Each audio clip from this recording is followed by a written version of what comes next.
पुण्यातील रहिवासी असणाऱ्या तरुणीची तिच्या IT इंजिनियर नवऱ्याने निर्घृण हत्या केल्याची घटना उघडकीस आल्यानंतर महाराष्ट्रात खळबळ उडाली आहे। आरोपीनं पीडित तरुणीच्या मानेवर आणि पोटावर चाकूने वार करून तिची हत्या केली। त्यानंतर आरोपीनं पीडितेचा मृतदेह बॅगेत भरून घटनास्थळावरून पळ काढला। यानंतर गुरुवारी रात्री आरोपीला अटक करण्यात आली आहे। राकेश खेडेकर असं आरोपीचं नाव आहे, तर गौरी खेडेकर असं हत्या झालेल्या विवाहित तरुणीचं नाव आहे। आरोपीला अटक केल्यानंतर या प्रकरणात आता नवनवीन खुलासे समोर येत आहेत। सुरुवातीला आरोपीनं आपल्या पत्नीचे तुकडे करून सुटकेसमध्ये भरले अशी माहिती समोर आली होती, मात्र आता या प्रकरणात नवा ट्विस्ट समोर आला आहे। आरोपीनं आपल्या पत्नीला भोसकल्यानंतर ती जिवंत असतानाच त्याने तिला सुटकेसमध्ये भरलं असावं अशी नवीन माहिती समोर येत आहे। आरोपीनं पत्नीवर हल्ला केल्यानंतर ती रक्ताच्या थारोळ्यात पडली।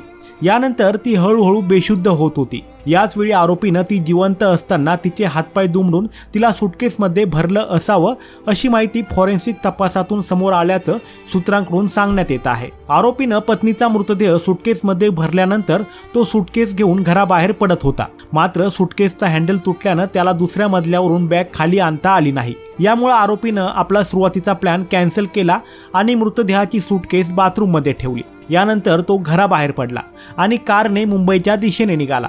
आरोपीचे आईवडील मुंबईला राहतात, पण मुंबईला येण्याआधीच त्याने पोलिसांकडे सरेंडर केलं। आरोपीची चौकशी केली असता गौरीची हत्या केल्यानंतर आरोपी रात्रभर मृतदेहाशी बोलत बसला होता असा दावा आरोपीनं केला होता। मात्र या दाव्यात तथ्य नसल्याचा संशय पोलिसांना आहे, कारण गौरीची हत्या केल्यानंतर आरोपी रात्री 1:15 वाजता घरातून बाहेर पडला। त्यामुळे त्याच्या या दाव्यावर पोलिसांकडून संशय व्यक्त केला जातोय।